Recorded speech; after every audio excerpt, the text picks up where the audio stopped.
Beste vrienden van het ACV,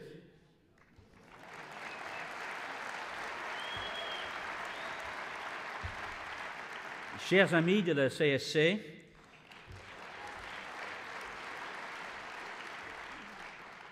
now it's the English, dear Marc, dear Marie-Hélène, dear Luc, President of the Workers at the ILO, colleagues, delegates, dear friends. Firstly, and most importantly, thank you. Thank you for the opportunity to speak to you and your Congress this afternoon. It's an honour, and it's a pleasure as well.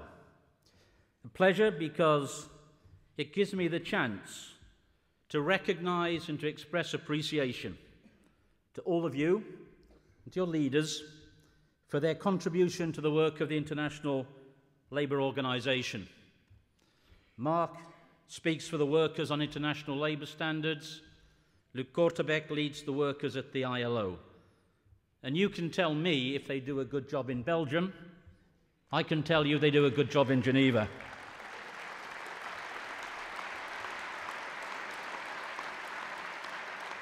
And thank you as well for bringing me back to Belgium, where I lived for 9 years. There are some good things about Switzerland. You have good chocolate, same as Belgium. But you don't have the beer that you have in Belgium.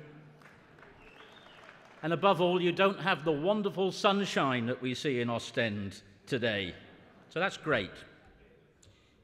In addition, dear friends, Belgium is a country with one of the highest trade union density rates in the world. And that's not an accident. It's because of the good work that your confederation and the rest of the Belgian trade union movement has done over very long periods of time. And I want to recognise and commend you for those achievements. And the fact that union membership is so strong in Belgium is because of your effectiveness in representing workers' interests. What you do for all types of workers, manual workers, white-collar workers, for young workers, old workers, women and men, and also for the inclusion that you bring, helping migrant workers, the children of migrant workers and the grandchildren of migrant workers in your ranks. And here's the point. What trade unions do is not only good for their members, it's not only good for workers in general, it's good for the whole of Belgian society, for its coherence and for its fairness. Some people don't want to understand that, or they don't want to recognise it, but it's true. And delegates, I want to stress all of this because your work here in Belgium is based very much on values shared with the International Labour Organization in its almost 100 years of existence, and we will be celebrating our 100th anniversary in 2019. And let's remember, the central concept throughout the history of the ILO has always been the search for social justice. The ILO was born in the turmoil of the First Great War that brought such destruction nowhere more than here in Belgium. And from that, the conviction that preserving peace in the world depended upon attaining social justice. And there was an understanding from the beginning that the voice of workers and the role of trade unions was critical to all of this, and that dialogue in good faith among workers, employers and governments, both at the international level and at the national level, was the mechanism needed to resolve conflict and differences, to achieve a fair deal for all partners, and to advance socially and economically, and to enrich democratic life. And it was understood at the founding of the ILO that workers, employers and governments must be able to undertake negotiations with one another with the results of those negotiations respected wholly by all other parties. And when those negotiations produce an international labour standard in the ILO, what it results in is international labour law, with no interference from any other party. It was understood that freedom of association had to be safeguarded by governments, even in the most difficult times. It was understood that respect for such processes of tripartite or bipartite dialogue brought benefits for the whole of society, more just societies and fewer inequalities, and that in turn helped to foster economic prosperity with benefits for all. Solidarity between the different elements of society meant that in times of financial and economic difficulty, resilient systems of social security could provide a cushion for the hard blows that workers could suffer. So let there be no doubt, all of these values, based upon respect for social dialogue and the role of social partners, are just as important today in all countries, and they will remain so in the future. And colleagues, I say this because in the post-2008 period, the period after the global crisis, and since the financial and economic breakdown hit the world, some of these shared values, I'm afraid to say, can no longer be taken for granted, including here in the heart of Europe. The pillars which underpin social justice, constructive dialogue, workers' rights, decent work for all, have been threatened both by the crisis itself and by the policies that have been adopted to respond to the crisis. In some countries, social dialogue has been a victim of the crisis. If you go to Greece, there is no longer any social dialogue. Elsewhere, social dialogue is being questioned, seen by some as a sort of conspiracy against good decision-making, or a closed club of vested interests. And let me say very clearly, these ideas are wrong, these ideas are self-interested, and these ideas need to be combated and overcome. And we need to make the case for social dialogue, not as an article of faith, but as an eminently practical and successful policy instrument, because that is what history and experience shows. Delegates, the global crisis has cost the world more than 60 million jobs lost. The average unemployment rate in the European Union stands over 10%, and that's a third higher than when the global crisis began in 2008. Half of the unemployed have been without a job for more than a year, and we know what that means. And youth unemployment rates are more than twice as high as the average. Worldwide, nearly 75 million persons under 25 years of age are out of work.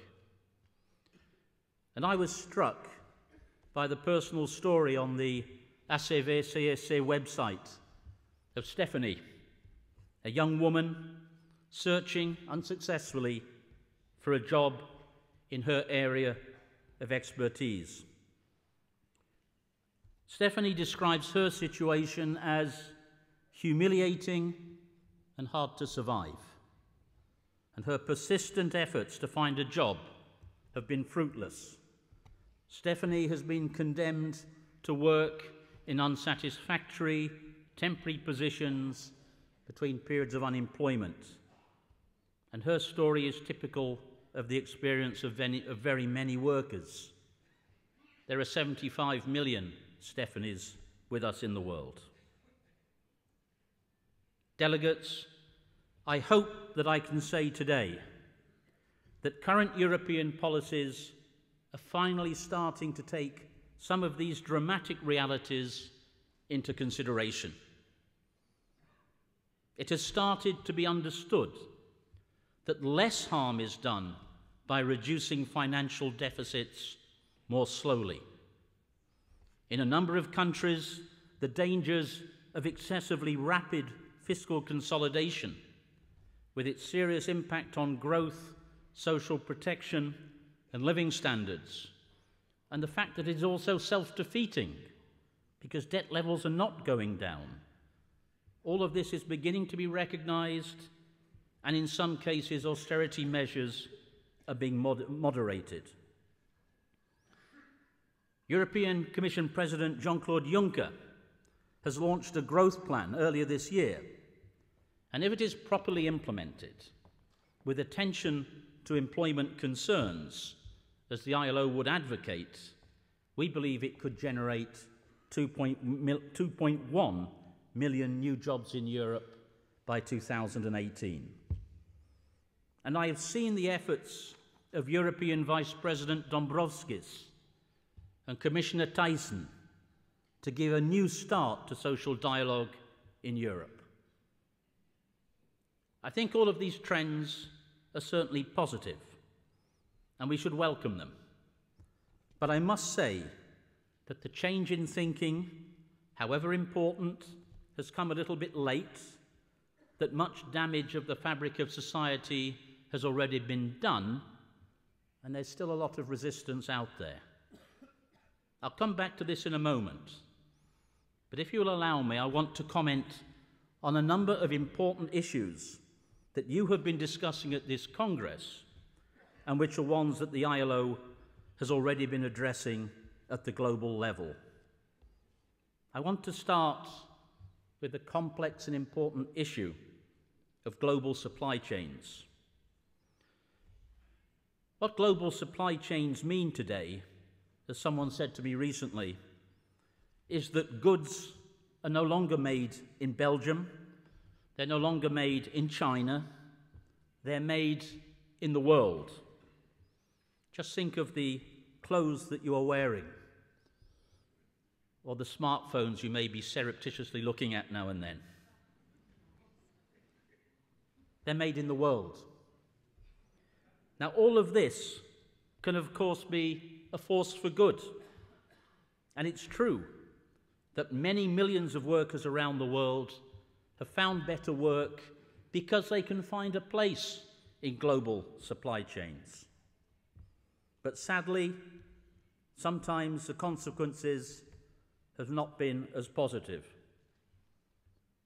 Today is the 24th of April. On the 24th of April 2013, 2 years ago to the day, the Rana Plaza factory in Dhaka, Bangladesh, collapsed, killing more than 1,100 garment workers, most of them young women. Those victims were making the goods that you buy, the T-shirts that you get for the kids for €5 in the Rue Neuve in Brussels or De Meyer in Antwerp. They're the things we buy.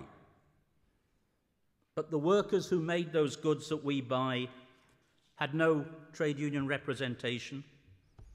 They had no basic protection of the law. There was nothing to ensure that the place where they were working was not a risk to their lives.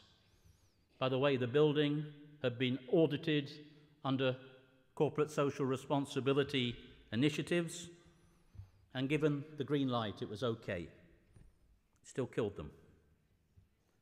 And this preventable tragedy, eminently preventable, is a sign, if we need more, that we must have global action to improve local working conditions. The ILO sent a mission to Bangladesh in the days after the tragedy. Within 1 week, we had a tripartite agreement in Bangladesh for legislative change, for factory inspection, for reinforcement of safety standards, for workers' education. And latterly, we established a trust fund for compensation, financial compensation for the families of victims. Internationally, We also helped an accord that brings together global companies, global trade union federations, NGOs such as the Clean Clothes Campaign, which you know well here in Belgium, to achieve workplace safety in Bangladesh. As a result, more than 2,500 factories in Bangladesh have now been subject to real inspection. And what I can say to you is that 2 years later, a lot of good work has been done, but a much greater amount of work needs to be done to make supply chains drivers of safe and of decent work. And that's why one of the themes for the International Labour Conference next year will be a discussion on how to achieve decent work in global supply chains. It will be the very first global tripartite negotiation on this issue, and we really need it to succeed. Ultimately, we need to find a way to ensure that global supply chains do not generate cheap goods and big profits at one end and lethal working conditions at the other. And in this you can help. And that, colleagues, brings me to my second point. I suspect that you have been following closely developments on the right to strike in the ILO. I think in Belgium you know something about the right to strike. The problem we've had at the ILO, put very simply, is the following. The key ILO convention on freedom of association, adopted in 1948 and ratified today by over 150 countries in the world, does not explicitly use the words right to strike. But for more than 60 years, it has always been understood to recognize that right, a right to strike in international law. But in recent years, the employers at the ILO have called this understanding into question. And colleagues, what has been at stake in this debate has not only been the existence and the content of the right to strike itself in international law, but also the authority and the functioning of the whole of the ILO's standard system. And that has implications for us all. I have described it and believe it to be an existential challenge for the ILO. All of this is very serious. But there is good news.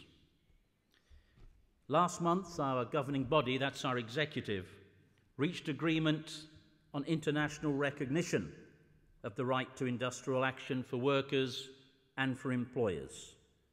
And I believe that this is a major step forward, and I trust that it will allow us to overcome all of these worrying problems on a permanent basis. And here too I want to say thank you to you, Marc, to Luc Cortebeeck as well, who did so much to bring us to this improved situation. They had a lot of trouble. They had less grey hair. In fact, they had more hair when this began, but they've given it to a good struggle. Delegates,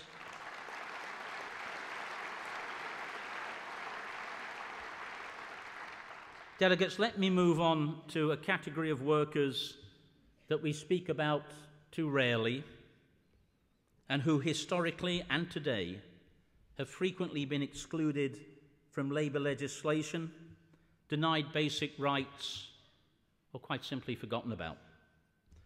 And these are the more than 52 million domestic workers in the world. Undervalued, invisible, usually working in private residences, overwhelmingly women or girls, many of them migrants or members of other disadvantaged communities. They are massively vulnerable to exploitation and to abuse.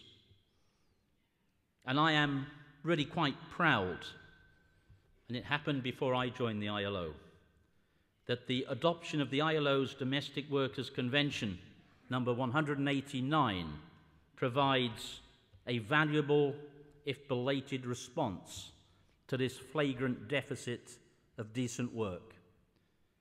And colleagues, there is one person in this audience who contributed enormously to achieving the adoption of this convention, and that is Jeanne Devos.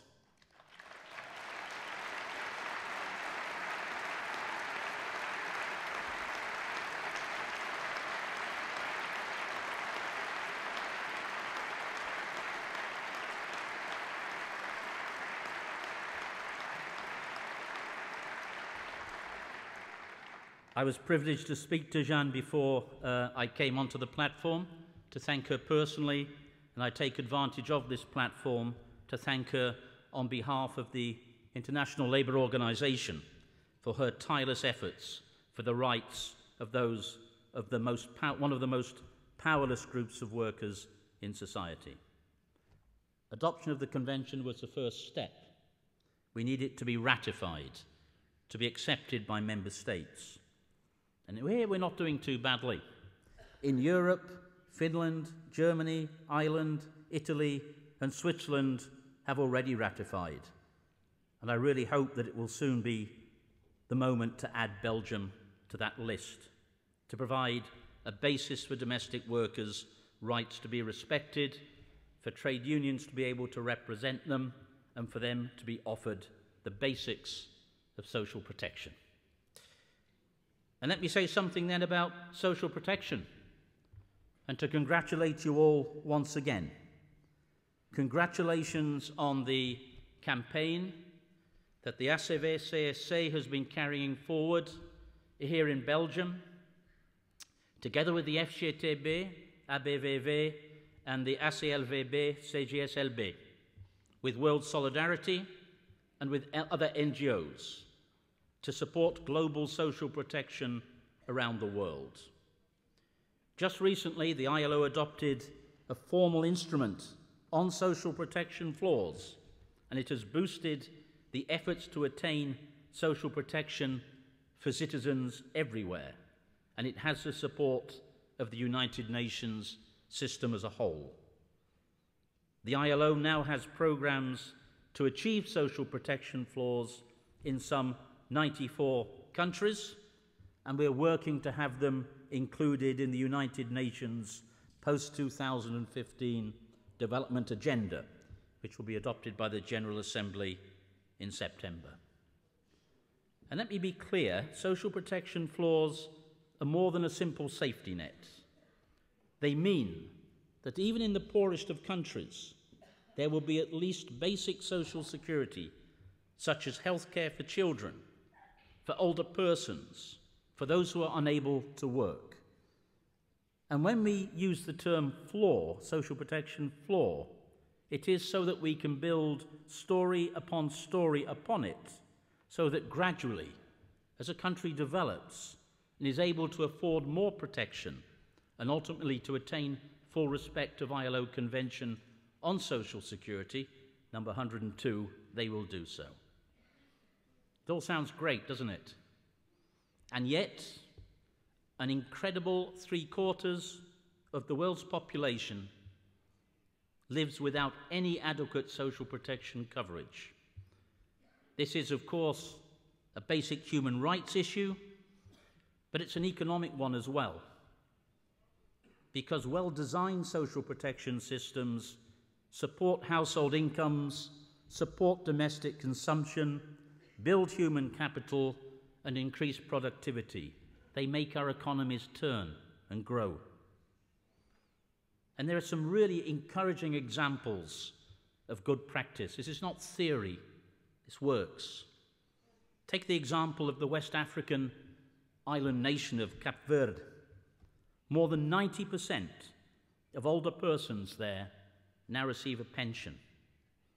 And despite challenges, the country is rapidly moving towards universal pension systems. The lives of its most vulnerable are being improved, and social protection is contributing to the social and economic development of the countries. Colleagues, social protection floors are a very tangible recognition that as part of building a stable, sustainable society, it is important to provide entitlement to basic benefits for all people across the board. Nobody left out, nobody left behind. But we're all aware, we all know, that there are large groups in our societies, all of our societies, who are being excluded, and some who feel that there is active intention to exclude them.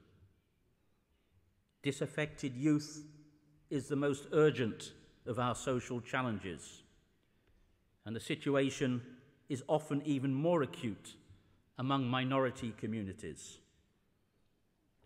With 40% youth unemployment in Molenbeek in Brussels, we know we must act now to give hope for a better future. Europe is seeing the rise of xenophobic politics and anti-migration sentiment, fueled by widespread feelings of insecurity and social injustice. Political platforms and ideologies which blame migrants for social ills only deepen divisions, exclusion, and create tension in our communities. And I believe it is part of our work and the work of trade unions to confront them with platforms of solidarity, platforms of social justice. Delegates, the appalling crisis and loss of life in the Mediterranean requires mobilization now for one purpose and one purpose only. Yes, the issues are complex, but mobilization now must be to save the lives of those who would otherwise die. And to think otherwise, to oppose such action because it may look like a mistaken incentive for migration or a false labour market signal, seems to me to be an inexcusable departure from our basic humanitarian obligations.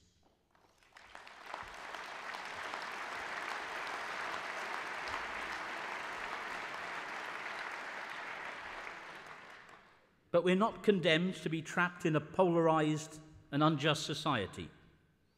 As I said at the beginning, social justice helps create peace, but we have to work hard for social justice, and the International Labour Organization can and must be your ally, your friend, your helper as we move towards social justice. And let me say as well, in the ILO, we know that we must also change. We must also strengthen our work, improve it, make it more relevant, more accessible, more useful to all of you. And as the ILO moves towards that 100th birthday in 2019, we've defined a number of centenary initiatives designed to make sure that as the ILO enters its second 100 years, it will remain faithful to its mandate for social justice and well equipped to prosecute it effectively. I just want to mention some of these initiatives as I close. We believe that we must work harder for women at work. Why is it that after decades of legislation, advocacy for equal pay and against discrimination, women's labour market participation rates are still 26 percentage points lower than those of men around the world? Why is it that the gender pay gap still stands at 20%? That's equivalent to working for 5 days a week for only 4 days of pay. I don't see women going home on Thursday night. We have an End to Poverty initiative.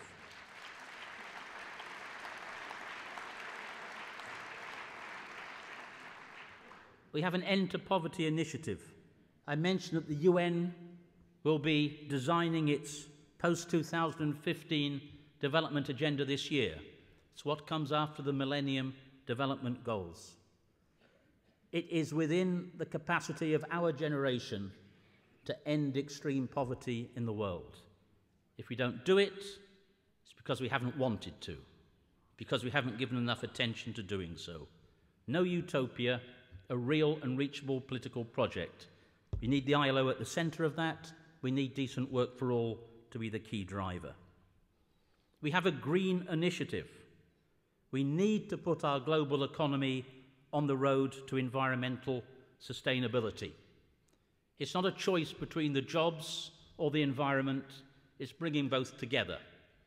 And there are jobs in protecting the environment. And as we go to the Paris Climate Change Conference in December, we need to make sure that a just transition towards a low-carbon future with decent work is on the agenda. And finally, we have a Future of Work initiative. Think of this. Try to think back 20 years.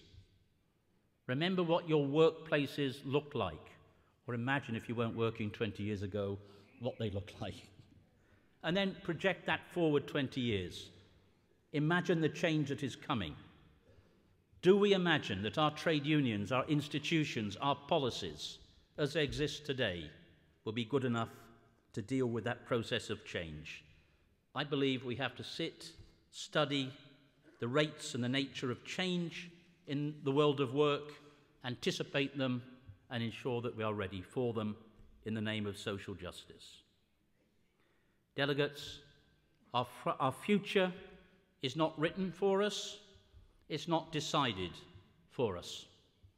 It will be made by people like you, by organisations like the ACV-CSC, and for those who want to share your vision, our vision, of the better, fairer, safer world that our children need and deserve. So good luck here in Ostend this week. Good luck in the years ahead. Thank you for your attention.